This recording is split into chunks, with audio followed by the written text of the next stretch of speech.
So we'll do some twisting for this next bit.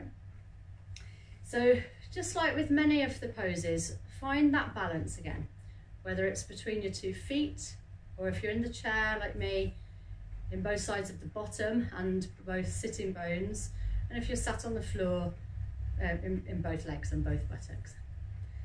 Okay, so with twist, you want to be as tall as possible. The longer that you make your spine, the more space, or it's only miniature extras, but it's still important. The more space you get between each vertebra of the spine, all those bony bits of the spine. So really nice and long, sit bones down, lifting at the top of the spine, which is somewhere between your 2 ears.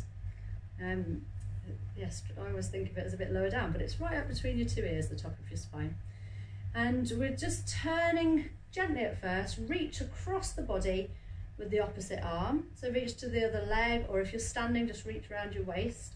And then with the other arm that becomes the back arm, you can just wrap that across your lower back. I'll show you that from that side. Okay, and so you're turning then towards the back arm.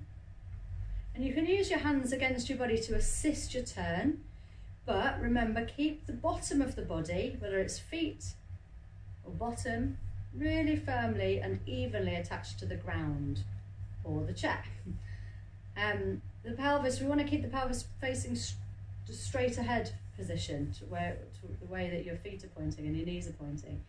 And then we can get our mobility further up in the back that way. Don't try too hard with the neck.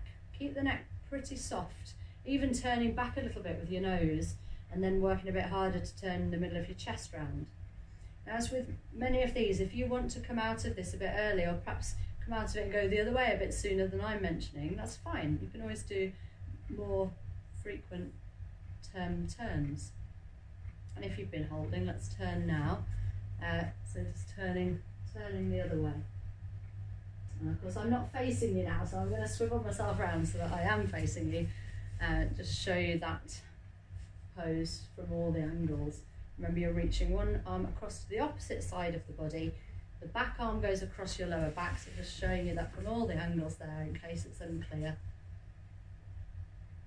And remembering to keep the pelvis stable and the chest turning with more effort than your nose is turning, so soften up around your neck as best you can. Keep the spine as tall as possible, so sometimes worth pressing those sit bones towards the floor again, or if you're standing, your tailbone goes down towards the floor, and lift between your ears.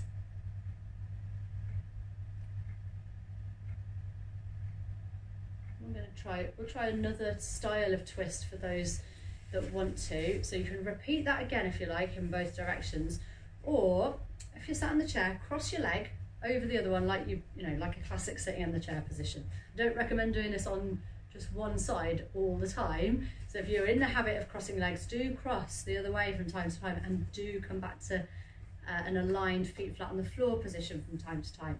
But right now, well, I am asking you to cross your legs, so just once, just one at a time. We'll do both sides. So opposite hand to that leg again, and twist in the same way as before. So it's just to add a little bit of extra. So I'll show you both ways, and to show you on the ground as well in case it's not obvious. But you're going to bend one leg, bring the foot to the other side of the straight leg, and then turn towards the bent leg, so towards the leg that you've crossed over. Those of you standing up, there's a bigger challenge that you could go for if you like. So we could go for, let's not do crossing legs, let's just bend the knees and then come down that little bit lower, really low if you want, with the elbow on the outside of the thigh. And when you've all done equal amounts to each side, then back into a forward bend of some kind, draped over your legs, and some nice smooth slow breaths there.